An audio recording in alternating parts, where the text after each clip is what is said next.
Assalamualaikum warahmatullahi wabarakatuh. Selamat malam. Kami dari kelompok 4 dan dengan mempresentasikan masalah materi desain sintesis aspirin dan mekanismenya yang beranggotakan saya sendiri, MC 006 dengan NIM 029. Wafika Alfia dengan NIM 047. Saya Risa Novalian Ginting dengan NIM 070. Saya Yupita Sri Rizky dengan NIM 071. Dan saya Bella Veronica Simanjuntak, NIM 095. Baiklah, langsung saja ke permasalahan yang pertama.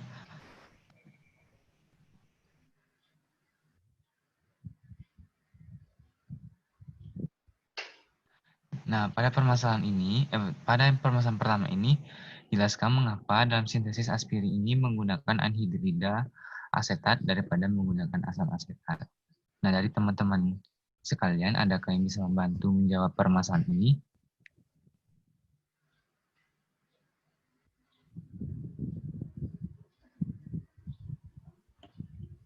Saya Risa Novaliana akan mencoba menjawab permasalahan dari Saudara Dwi.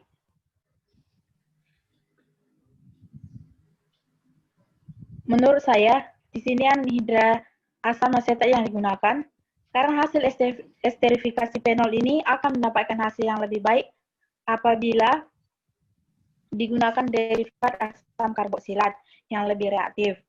Anhidra asam asetat merupakan derivat yang lebih reaktif yang dapat menghasilkan ester asetat. Terima kasih.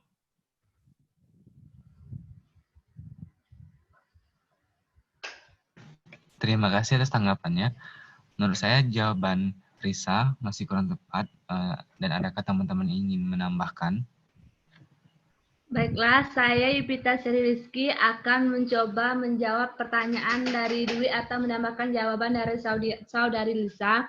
Menurut saya, mengapa digunakan anhidrida asam asetat? Karena anhidrida asam asetat itu lebih reaktif dibandingkan asam asetat.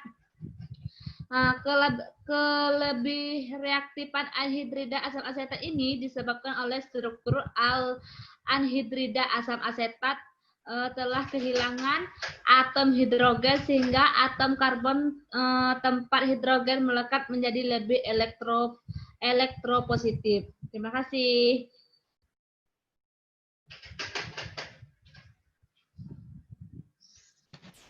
Baiklah, terima kasih atas jawaban teman-teman. Maka dari itu, saya simpulkan bahwa dalam sintesa aspirin dengan menggunakan asetil salisilat berdasarkan reaksi asetilasi antara asam salisilat dengan anhidrida asetat dengan menggunakan asam sulfat pekat sebagai katalisator. Pada pembuatan atau sintesa aspirin ini digunakan anhidrida asetat. Dimaksudkan karena anhidrida asetat ini tidak mengandung air dan akan dengan mudah menyerap air. Nah, sehingga air yang dapat menghidrolisis aspirin menjadi salisilat dan asetat dapat dihindari. Sekian dari saya. Kita lanjut ke permasalahan yang kedua.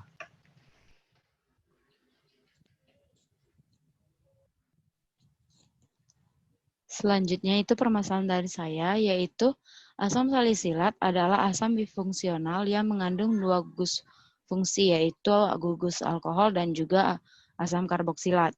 Karenanya asam salisilat ini dapat mengalami dua jeda, yaitu reaksi asam dan juga basa.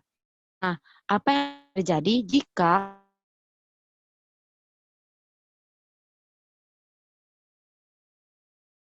gugus asam karboksilat? Teman-teman, masalah saya silahkan.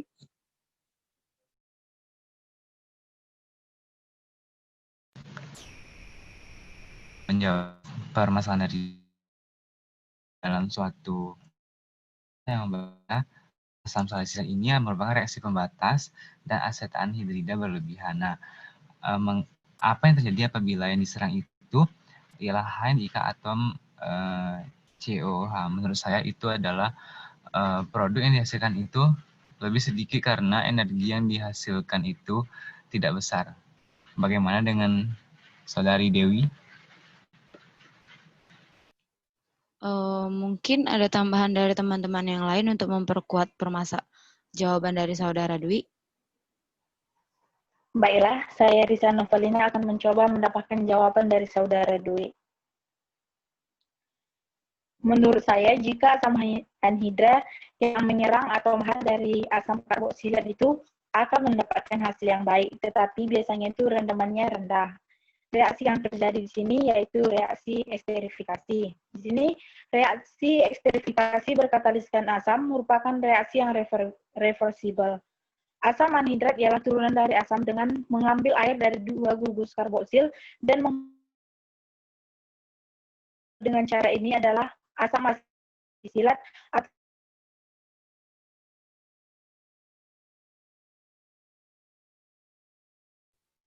Kalau begitu bisa saya simpulkan bahwa jika atom H yang berada pada asam anhidrida ini menyerang COOH, berarti yang dihasilkan ialah masuk kepada reaksi esterifikasi seperti kata Risa.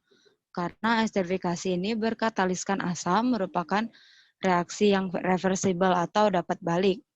Nah, asam anhidrida ialah turunan dari asam yang mengambil air dari dua gugus karboksil dan menghubungkan fragmen-fragmennya. Makanya ester yang dibuat dari cara inilah yang lebih dikenal dengan aspirin. Terima kasih. Dilanjutkan kepada permasalahan selanjutnya. Baiklah, permasalahan saya yaitu aspirin dibuat dengan mereaksikan asam salisilat dengan anhidrida asam asetat menggunakan katalis H2SO4 sebagai zat penghidrasi. Asam salisilat adalah asam bifungsional yang mengandung dua gugus OH dan COOH. Nah, mengapa asam salisilat itu disebut sebagai asam bifungsional? Kepada teman-teman, adakah yang ingin membantu menjawab permasalahan dari saya?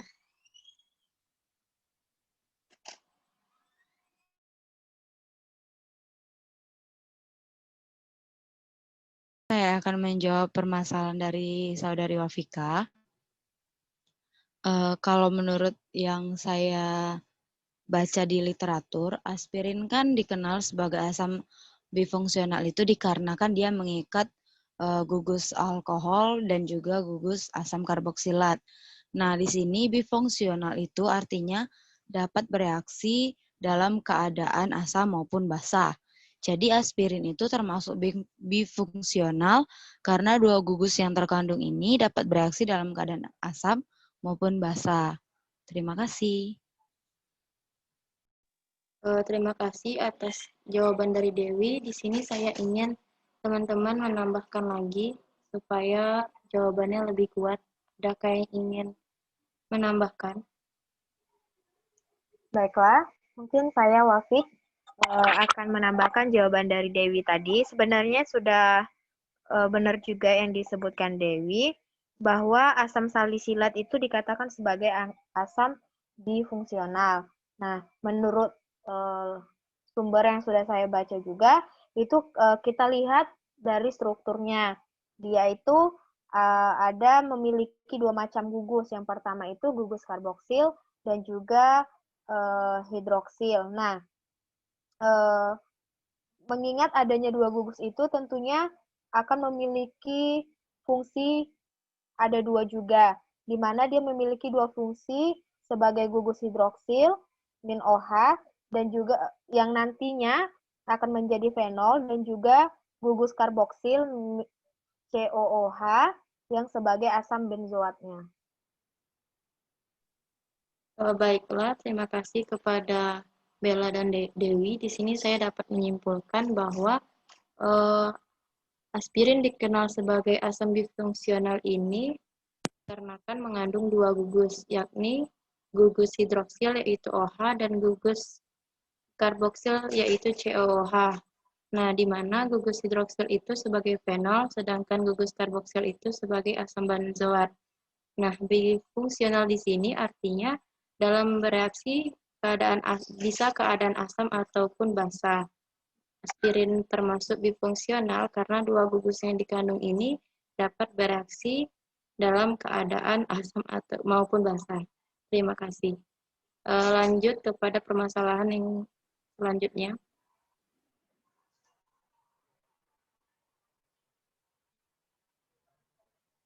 Baiklah, lanjut kepada permasalahan saya, yaitu aspirin atau asam asetil salisilat atau asetil adalah sejenis obat turunan dari salisilat.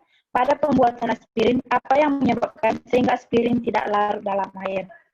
Apakah dari teman-teman ada yang ingin mencoba menjawab permasalahan saya tersebut?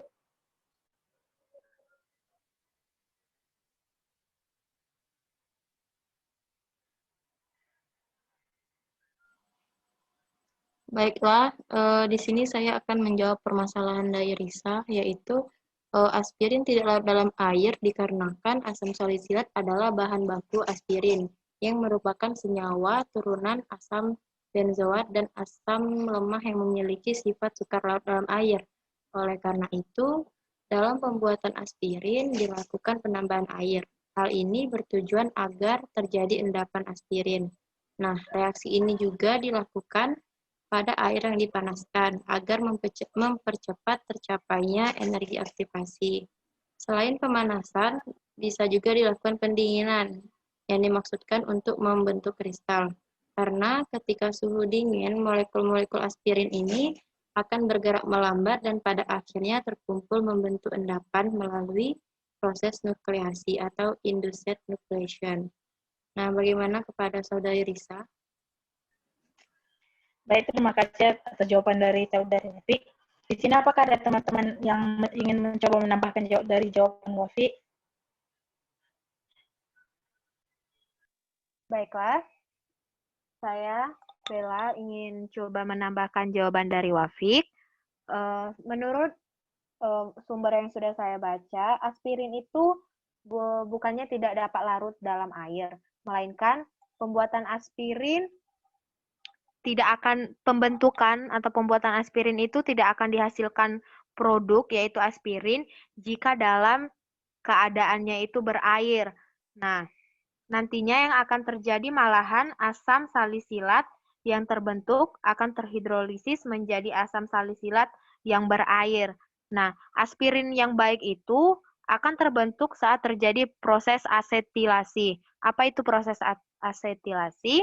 Di mana terjadi pergantian atom H pada gugus OH dan asam salisilat dengan gugus asetil dari asam asetil anhidrat dengan katalisator H2SO4 pekat.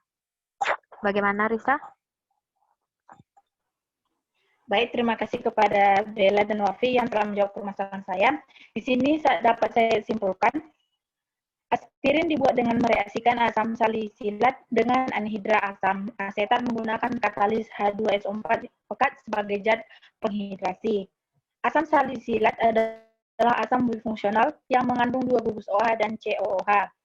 Aspirin tidak larut dalam air. Hal ini disebabkan karena asam salisilat sebagai bahan baku aspirin yang merupakan senyawa turunan asam benzoat yang merupakan asam lemah yang memiliki sifat sukar larut dalam air. Dalam pembuatan aspirin tidak akan dihasilkan produk yang baik jika suasananya berair, karena asam salisilat yang terbentuk akan terhidrolisasi menjadi asam salisilat yang berair. Terima kasih.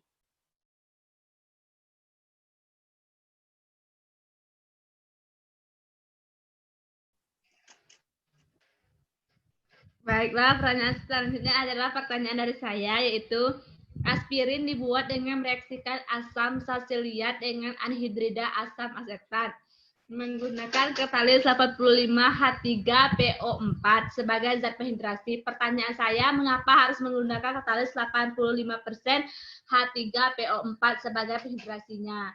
Adakah teman-teman yang ingin menjawab pertanyaan saya?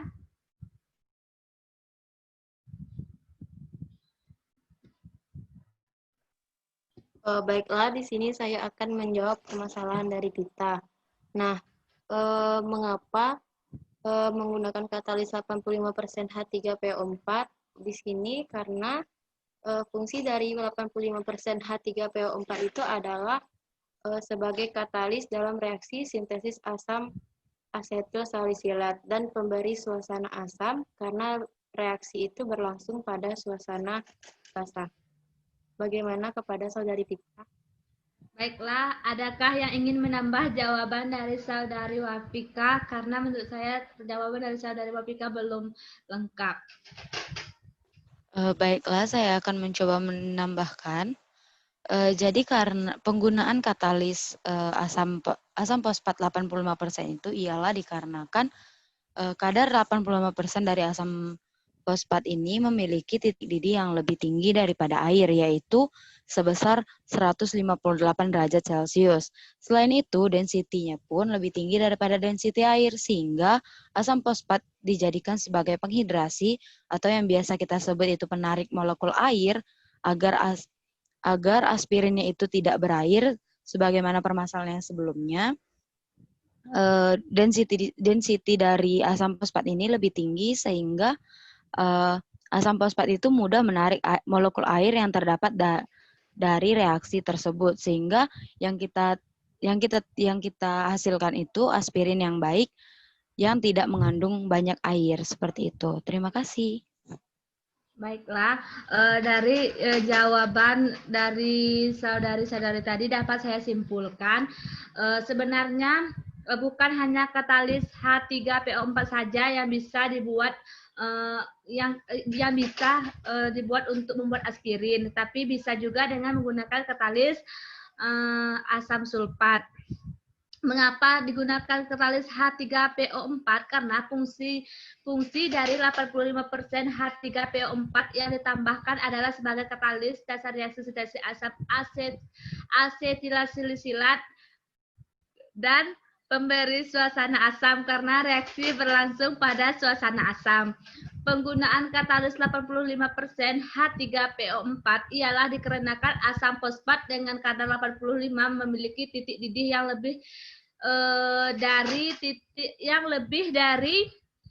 titik didih air, yaitu 158 derajat Celcius. Selain itu, densitasnya pun lebih tinggi dari densitas air, sehingga asam fosfat dijadikan sebagai penghidrasi atau bisa disebut penarik molekul air. Karena density asam fosfat yang lebih tinggi dibandingkan air, sehingga asam fosfat dapat lebih mudah menarik molekul air dalam reaksi tersebut. Terima kasih.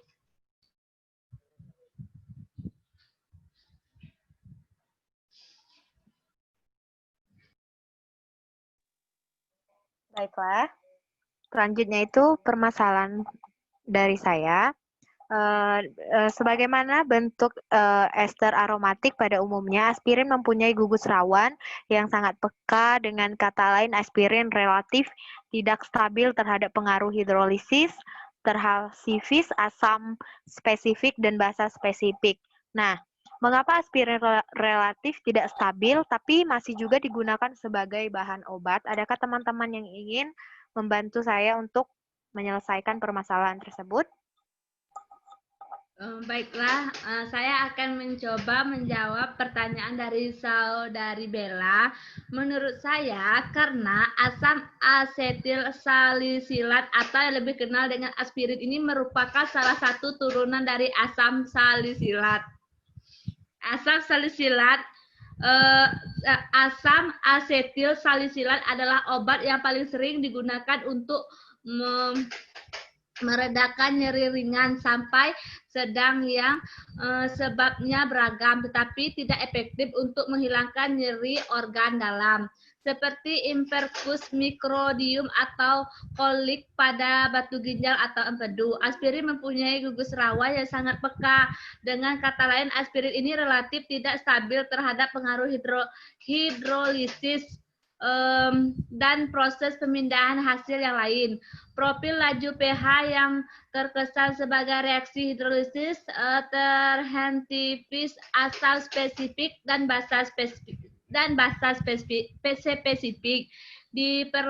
Diperlukan pengetahuan lebih mendasar terhadap pemantauan kadar aspirin guna memudahkan pemantauan kadar obat dalam darah. Nah, mungkin hanya Hanya itu, terima kasih. Oke, terima kasih Pita. Namun sepertinya saya belum menangkap sepenuhnya jawaban untuk permasalahan saya. Apakah ada teman-teman yang lain ingin menambahkannya? Saya mencoba untuk menambahkan jawaban kita dan menjawab pertanyaan dari Saudari Bella. Menurut saya, dalam reaksi yang bernama solvolisa, yaitu pemecahan molekul akibat suatu pelarut. Nah, jenis yang paling umum dari degradasi ini adalah hidrolisa, yaitu disebabkan adanya air. Umumnya, pH larutan sangat berpengaruh karena hidrolisa dikatalis oleh ion hidronium atau hidroksida. Gugus fungsi yang rentan menjadi sasaran pemecahan adalah ester dan amida. Nah, perubahan secara kimia inilah yang menjadi pusat perhatian penting yang mesti diperhatikan. Perusakan molekul obat menjadi 2 atau lebih senyawa dapat berpengaruh atau tidaknya hanya pada efikasi produk obat, tetapi juga diperhatikan dengan keamanan pasien, terutama jika hasil degradasi dapat memberikan efek berbahaya atau bersifat toksik. Kurang lebih seperti itu. Terima kasih.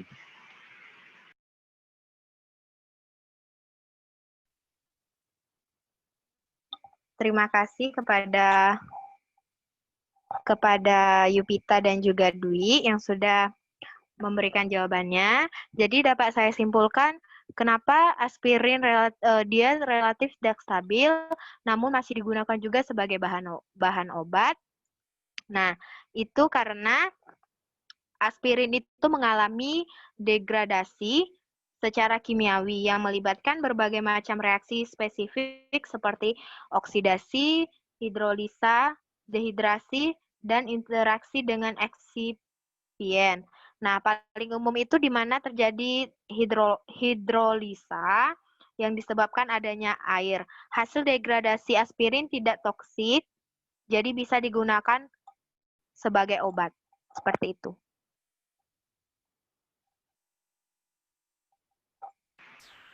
Baiklah, itulah tadi presentasi permasalahan dari kelompok 4. Lebih dan kurangnya kami mohon maaf.